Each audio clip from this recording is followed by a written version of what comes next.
Isn't it about time for somebody's favorite radio program? This is America's Outdoor Talk program. Are you ready to get rowdy? Outdoors This Week with your host, Alex Langer. Alex Langer. We've got fishing. Believe me, folks, I have been there, and the fishing has been tremendous. Hiking. Adios. Have a nice trip. Camping. This is a real adventure. How do you know? When you're an experienced woodsman like me, you get a feel for these things. Oh, really? Heck, we've even got kayaking. I'm going to show you kids the time of your life. We've got all the info you need for a safe and fun day in the sun. It's a darn good thing we found you when we did. There's something horrible roaming these woods. And you've got Outdoors This Week. Outdoors This Week. And now, here's your host, Alex Langer. Why, thank you, Mr. Announcer. You know, he did that just the right way, and he always does it the right way. That's the one advantage of having the announcer on tape, so he never screws it up. I'm very excited to be here because I'm alive and on the right side of the dirt, and that's what matters. And today we have with us a guy by the name of Fishin Frank. That's Fishin Frank Humma, like Fishin Frank, and then Jackie Gleason used to do something called like Humma. It's Fishin Frank Humma. Fishin Frank owns a tackle store, guide service, etc., in Southwest Florida. Of course, that's where a lot of anglers are going to be heading this year from all over the country. You know, Southwest Florida gets a lot more Midwest anglers than the East Coast of Florida, and the East Coast of Florida tends to draw people from the East Coast of America, and Southwest Florida tends to draw people from everywhere else in the USA. The Canadians, by default, end up on the East Coast, so I can't figure out the Canadians. Maybe you can, Lynn. That's really weird. I'm going to have to check that out. That's right. They love Hollywood and Hallandale. Don't ask me why. Every other person in Hollywood and Hallandale is a Canadian citizen. Wow. Just on vacation.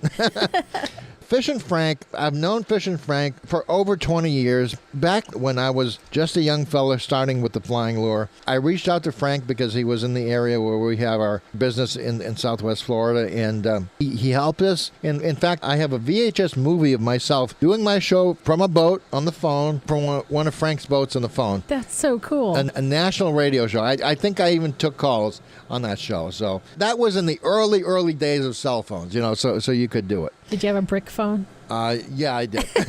It was a big brick. If I dropped it in the water, that would have been the end of that. So, and that's it. And then we also have all of our usual suspects today, and I won't name them. And the next suspect you'll hear, it will be Ron Linder himself, ranting about something or other. We don't really know what, but it doesn't really matter because that's what we expect from Ron. All right, folks, don't go away. We'll be right back with a great show. I promise.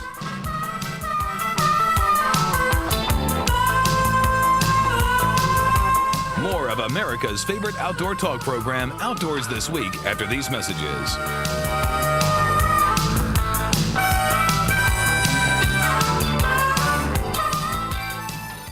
Hi folks, Ron Linder here for Linder's Angling Edge Television, seen every Saturday on the Pursuit channel. You can go to anglingedge.com and it'll tell you the hours it plays in whatever time zone you're in.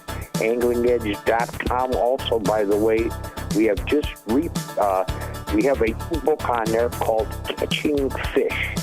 If you are anyway interested in the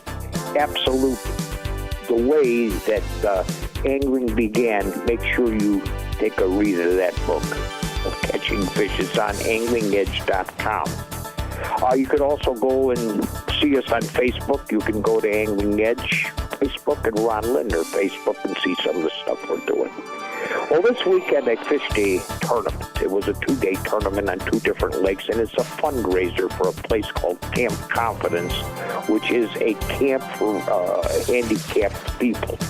A real good event and a very, very, very worthy cause. But that isn't the story. The story is that one of the lakes of the 2 lakes is the lake that I live on. And for years, I've at this Camp Confidence, it's always been at this time of the year. Over the years, my son Jimmy, I think, has won it 3 times. I've had a couple of wins, and always second, thirds, and fourths. This weekend, we did poorly. I fished with a friend of mine, Kurt Compton, who has only fished about 150 tournaments on the lake. Well, we got zebra mussels. into the lake an invasive species that happened about 3 years ago. And I haven't fished the lake that much this year, and I didn't fish it that much last year either. I was busy chasing other things. I fished other tournaments. I did a Canadian tournament for 2 weeks here, and then, of course, we're filming. We're going here and going there. I haven't really fished the lake that much. Well, anyway, I had the shock of my life in some places. In running around yesterday and going to some of the area, the clarity of the water at the zebra mussels and the extent of the weed growth is it's just beyond words. I just cannot explain it. Off on the edges, there's balls and balls of bait, but there's no bait or small fish shell. Now, the lake itself, I mean, this thing is, they've had tournaments won on docks here beyond, there is no fish on the docks. None. The little rock bass, the little bluegills, the perch, the little stuff, they're just not there. There's no minnows on the docks. Everything is out off the edges. They've cleared the water up that you can see right down, real good down to 12. If the bottom's kind of light, you could see down to 14 feet. Now, that never was before. So these fish are going to a complete change. By the way, all the anglers are going through a complete change. All the marks that I have on my GPS, all the waypoints, they call them the blue dots. I've got, on this particular lake, I probably have 400 of them. And my partner told me, he says, we can do with those blue dots. He says, you can erase them on because they're no longer valid. The whole thing has changed.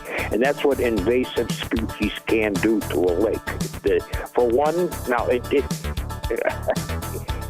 people always wanted clear water here. There's that lake, it had a little tinge to it, especially because it's very, very heavily trafficked. There's a lot of people about the lake. This is a used body of water. There are many year-round homes on it, and so there you quote by the way, there's 3 golf courses where stuff runs off.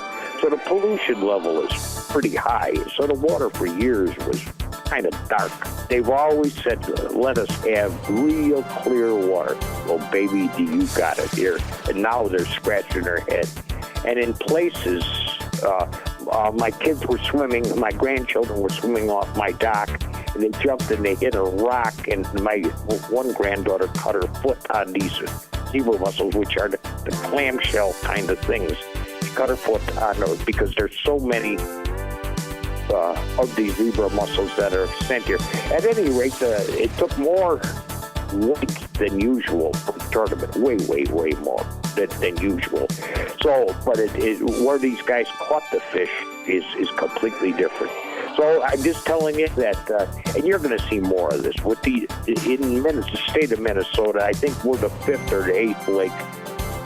You've got, they call it the land of 10,000 lakes. And with the Mississippi River, by the way, those zebra mussels are in the Mississippi River right at the end. This is the beginning. It comes out of Itasca State Park. With the zebra mussels in here, they are going to be in all 10,000 lakes. They will be for sure. And with the Mississippi River going out of here and makes a nice little foot through Iowa and Illinois and then pours into all these other places, you're going to see these zebra mussels all the way down. It's just a matter of time.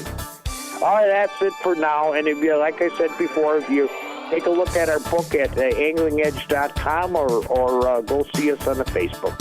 See you later, folks.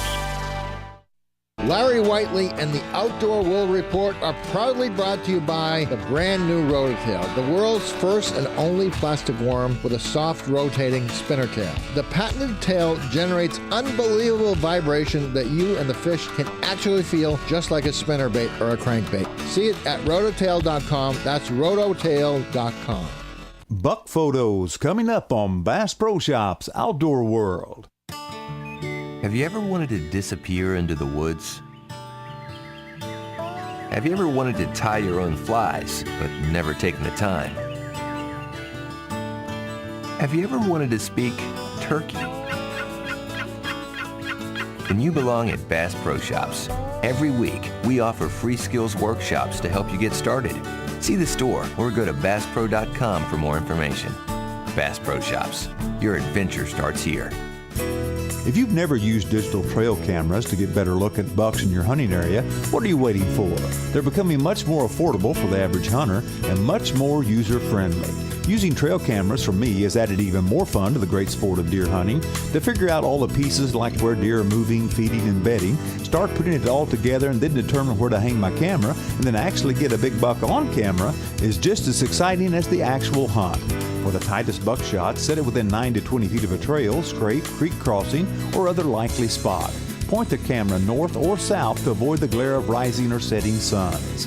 Cross-reference your photos with deer sightings, rubs, tracks, and scrapes, and use all this to help you to determine where to sneak in and hang a stand.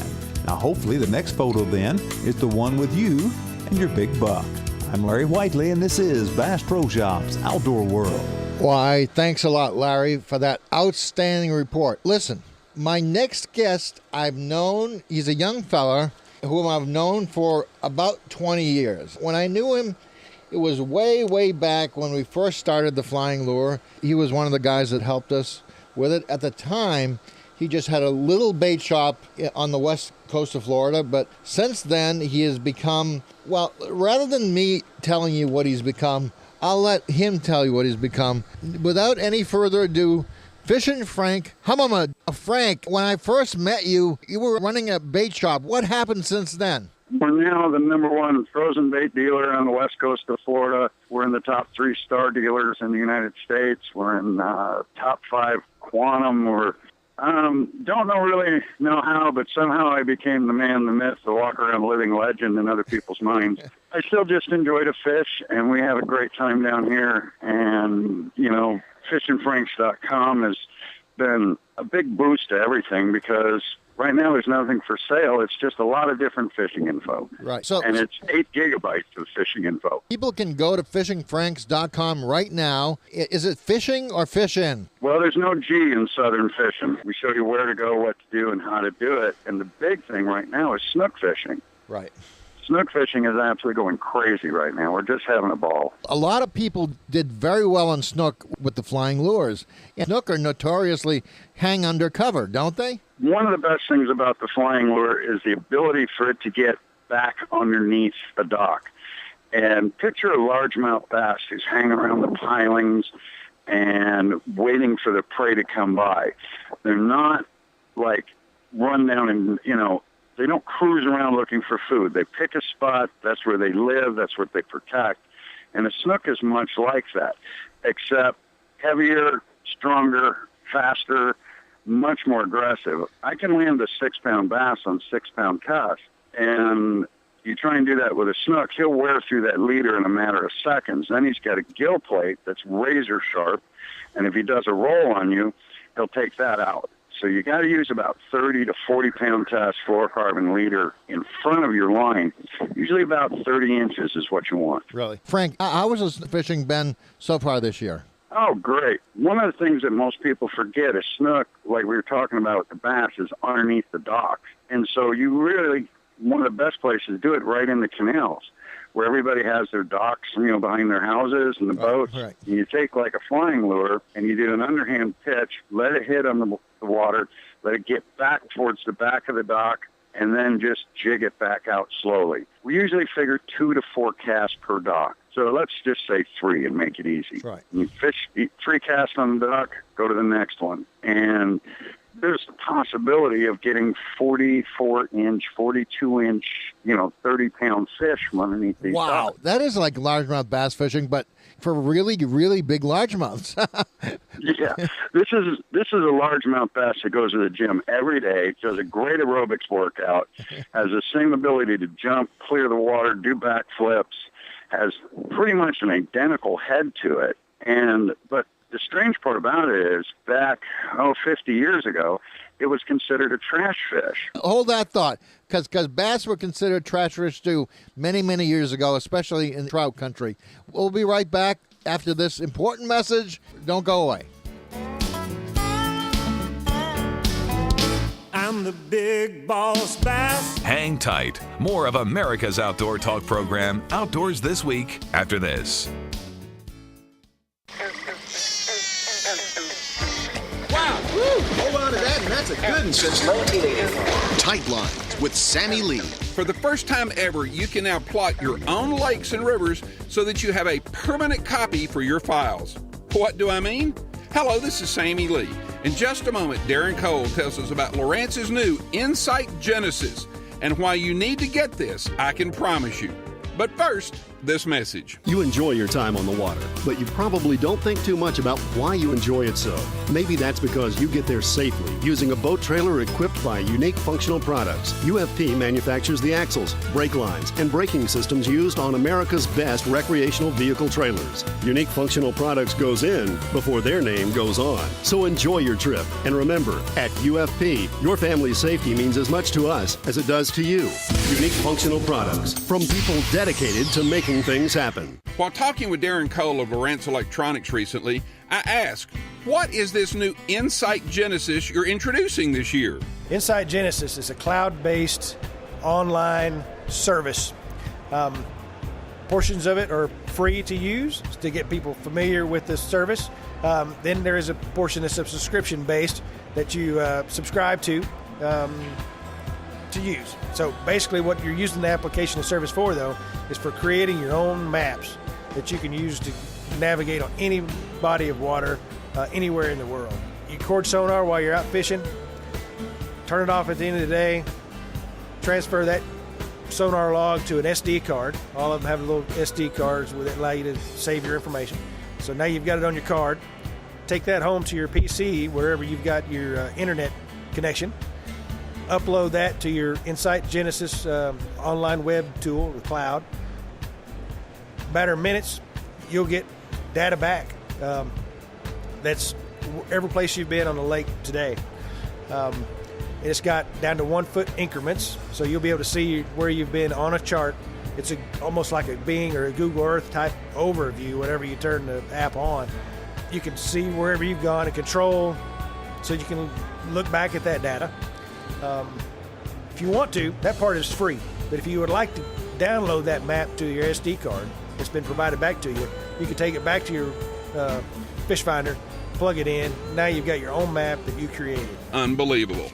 I'll be back with more Tight Lines after this. Is this the biggest fishing breakthrough in decades? It's a revolutionary lure that is the most versatile plastic worm I've ever fished with. Ever see a plastic worm with a tail that spins 360 degrees like a spinner? How does it do that? Be amazed at rototail.com. That's rototail.com. This new plastic worm effortlessly goes through any weeds and thick cover. The unique action created by the spinning tail, along with the versatility that you can use this lure, it's amazing. It puts to shame ordinary plastic worms that either do nothing or just wag back and forth. The tail calls fish from long distances and telegraphs what it's doing back to your rod. The vibration that you feel on your rod tip is amazing. I never would have imagined in my wildest dreams that a soft plastic spinner, you'd be able to feel the thumping as it comes back to you. Makes a great gift. I believe that the Rototail is the next generation of plastic worms. See it work at rototail.com. That's rototail.com. Hey, if you think today's information was something, just wait until you hear what Darren has to tell us next time. I'm Sammy Lee, and until next time, Tight Lines. Tight Lines, brought to you by HuntMate, the ultimate hunting app for your iPhone. And by UFP, America's leading maker of brake systems for boat trailers.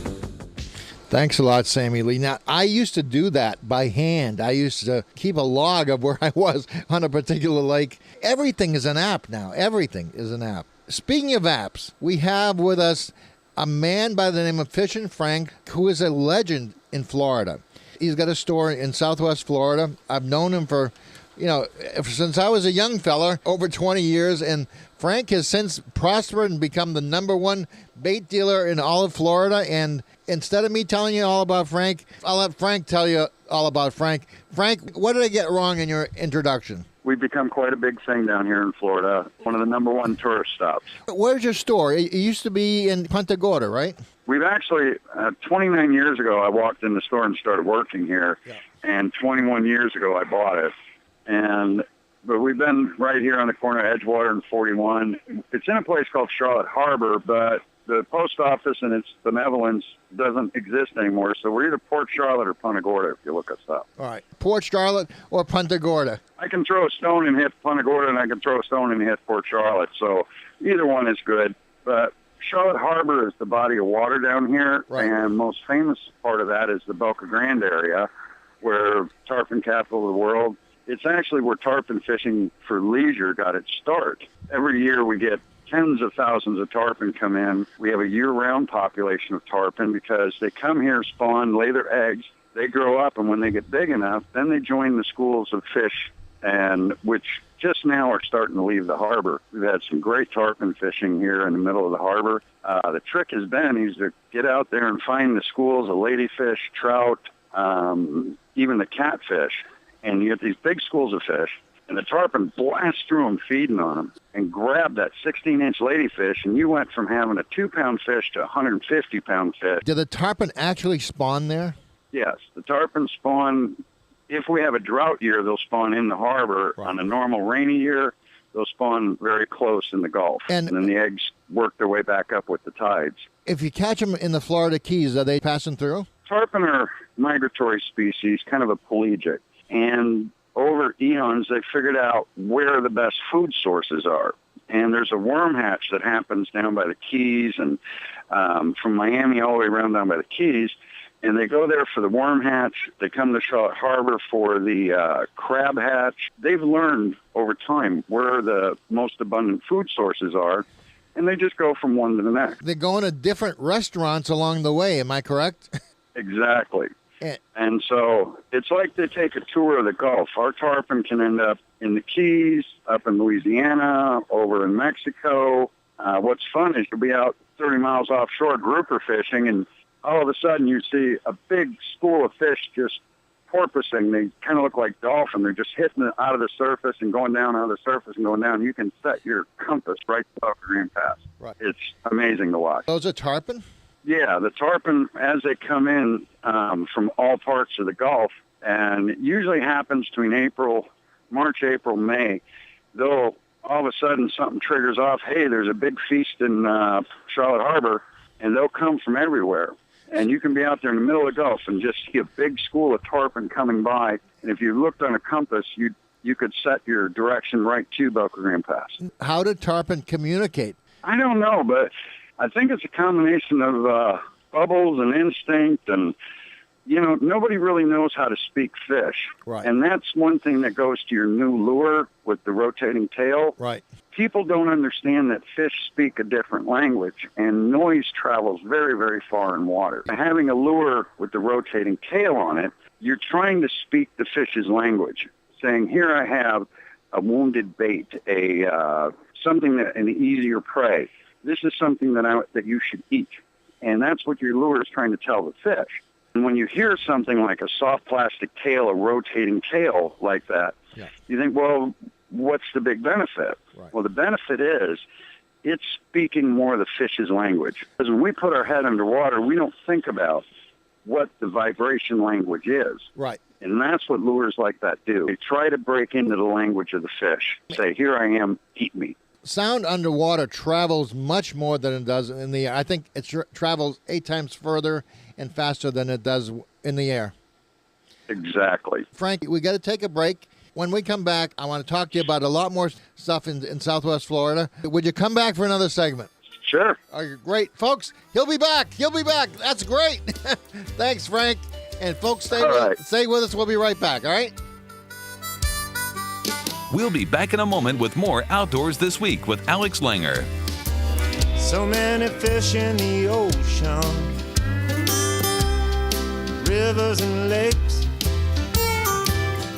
black bays and estuaries, here in the Sunshine State.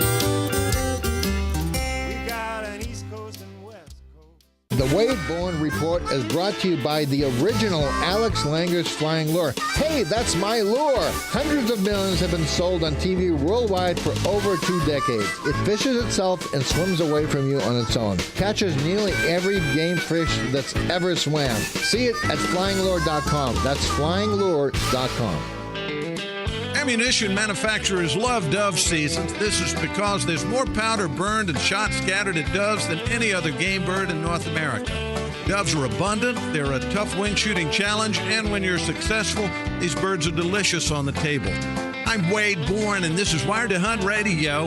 In a minute, Jim Ferguson of Kansas tells why he goes after these birds every time he has an opportunity. Stay with us. Wade will be right back. Hey, waterfowl hunters, if you need a shotgun for the new season, check out Mossberg's pumps and autoloaders. They come in black synthetic and camo finishes. They shoot 3 and 3.5 inch shells. They offer great dependability and value. Mossberg is America's oldest family-owned and operated firearms manufacturer. Check out Mossberg shotguns online at mossberg.com. Also, be watching for the new series of Mossberg Duck Commander shotguns later this fall. Mossberg, built rugged, proudly American. Cabela's is the world's foremost outfitter for hunting, fishing, camping, and outdoor gear. They offer more gear than anybody, best selection, prices, and quality, all backed by Cabela's legendary guarantee. Shopping with Cabela's has never been easier or more convenient. You can outfit all your needs through Cabela's catalogs, website, and their many stores. Check them out at Cabela's.com. Cabela's, the world's foremost outfitter. This is Wired to Hunt Radio. Kansas is nicknamed the Sunflower State because of the wild sunflowers that grow across the landscape. And these large flowers produce seeds that are a favorite food for mourning doves. This state has historically supported huge numbers of doves, which in turn have fostered a strong tradition of dove hunting among Kansas sportsmen. Jim Ferguson of Colby, Kansas, is among their number. Jim enjoys dove hunting because of the sporty challenge these birds offer. They don't just loaf along. Instead, they dart and dip, usually at a fast clip. Jim says you've got to be sharp if you're going to bag your limit of 15 doves. Well, the thing that I like about dove hunting is because they're all passing shots.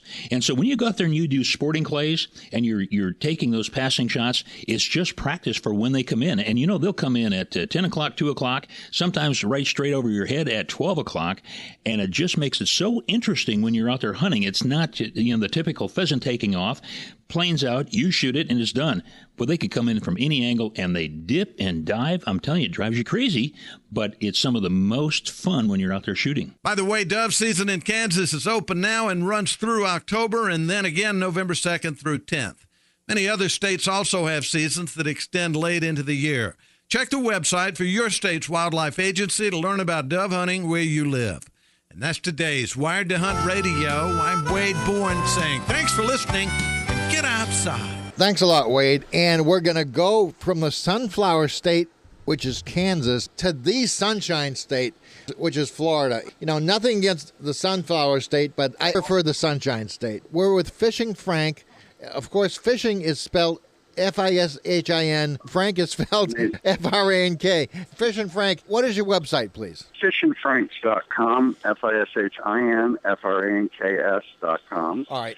And I was just showing people the benefits. We bought out a new fishing pole for kids 5 to 10 years old, a Fishin' Franks rod. And it's got an amazing amount of power. I've got people here from the CCA, and we were just showing them that. But get back to what we were talking about.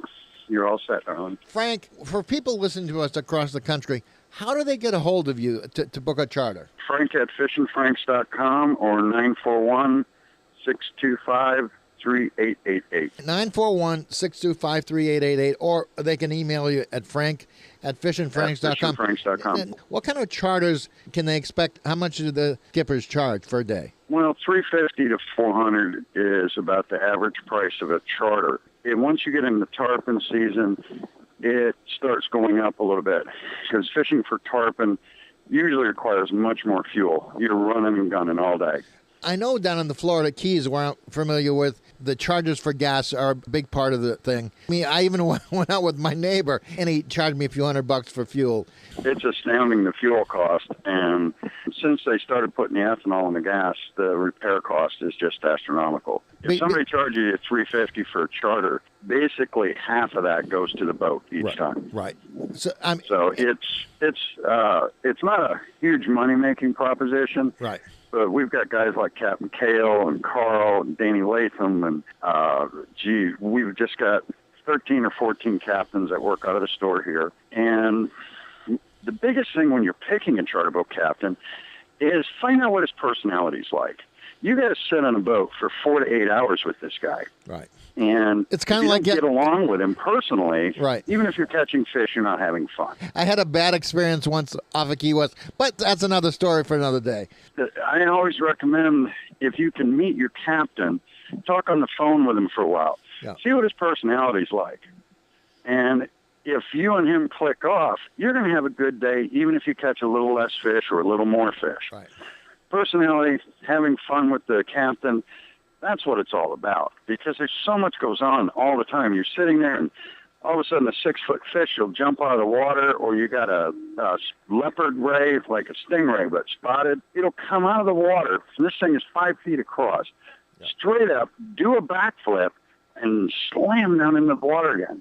And these things happen, and it's just great to be there. Right. Did they ever fall on the boat? Oh, yeah. The nightmare scenario is kind of like the carp on the rivers up north, where you're going along and a fish or a stingray will jump out of the water just because he's happy and feels like jumping, and your boat is there at the same moment. Right, right. And it happens very, very seldomly. It's like a 1 in 10 million shot, but somebody wins the lottery every day. Right, right. We got about a minute left. What can we tell folks in about a minute about Southwest Florida? We've got nice weather most of the year. Believe it or not, summertimes are nice here. You just got to avoid the rain. Right. And in the wintertime, we don't get as cold as it gets up north. We have more moderate temperatures, winter and summer. And the seasons change for fishing down here. Right now, we're going into redfish, snook, trout season. We got a lot of Spanish mackerel here, but around April, that's when we start looking for a big fish. Right now, we're recommending 10 to 20-pound test line. Come around April, we're going to be recommending 30 to 60-pound test line. Right. As the big fish show up, the tarpon, the cobia, the sharks. Thank you so much for being with us. And people can go visit you at fishandfranks.com, right? And folks, we get 3.5 million hits a month. Wow, that's crazy, Fishin' Frank. I didn't know you were that big. I would have been a lot nicer to you along the way. You've always been great, Alex. Love your products, and you've always been a gentleman, and I appreciate your friendship. All right, don't stop now. More. All right, Frank, bye-bye.